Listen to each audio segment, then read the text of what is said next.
plein des idées tristes qu'amenait ce retour tardif en des lieux si aimés, je sentis le besoin de revoir Sylvie, seule figure vivante et jeune encore qui me rattacha à ce pays. Je repris la route de Loisy. C'était au milieu du jour. Tout le monde dormait, fatigué de la fête. Il me vint l'idée de me distraire par une promenade à Ermenonville, distant d'une lieue par le chemin de la forêt. C'était par un beau temps d'été. Je pris plaisir d'abord à la fraîcheur de cette route qui semble l'allée d'un parc. Les grands chênes d'un vert uniforme n'étaient variés que par les troncs blancs des bouleaux au feuillage frissonnant. Les oiseaux se taisaient, et j'entendais seulement le bruit que fait le pivert en frappant les arbres pour y creuser son nid. Un instant, je risquais de me perdre, car les poteaux dont les palettes annoncent diverses routes n'offrent plus par endroits que des caractères effacés.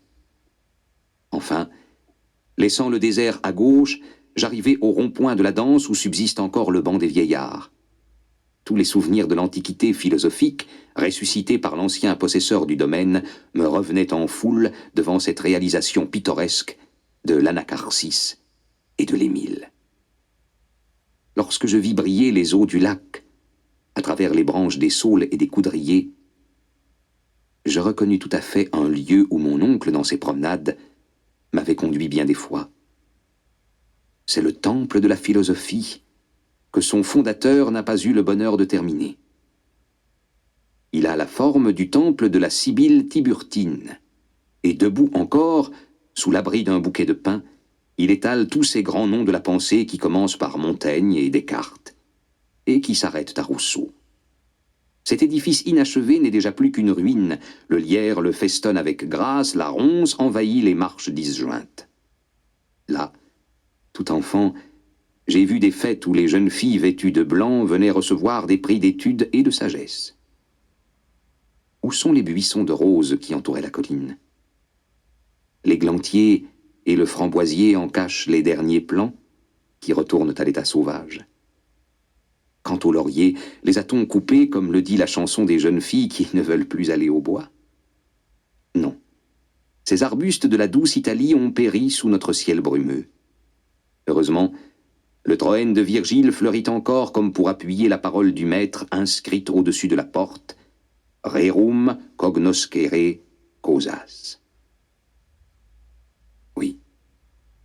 Ce temple tombe comme tant d'autres. Les hommes oublieux ou fatigués se détourneront de ses abords.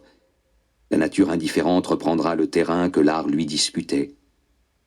Mais la soif de connaître restera éternelle, mobile de toute force et de toute activité. Voici les peupliers de l'île et la tombe de Rousseau, vides de ses cendres, ô sage. Tu nous avais donné le lait des forts et nous étions trop faibles pour qu'il pût nous profiter.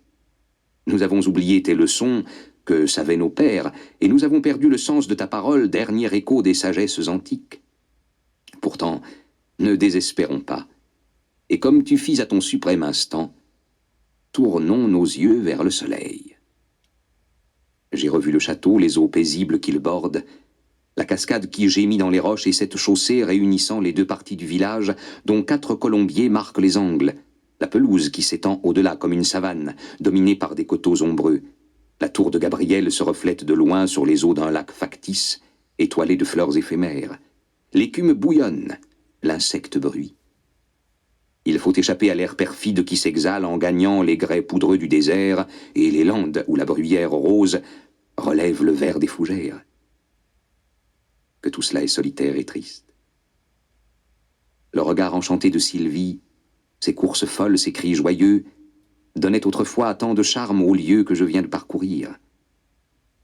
C'était encore une enfant sauvage.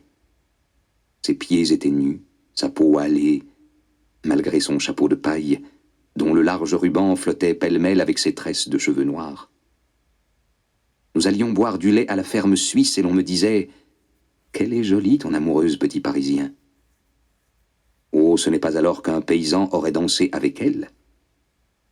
Elle ne dansait qu'avec moi, une fois par an, à la fête de l'Arc.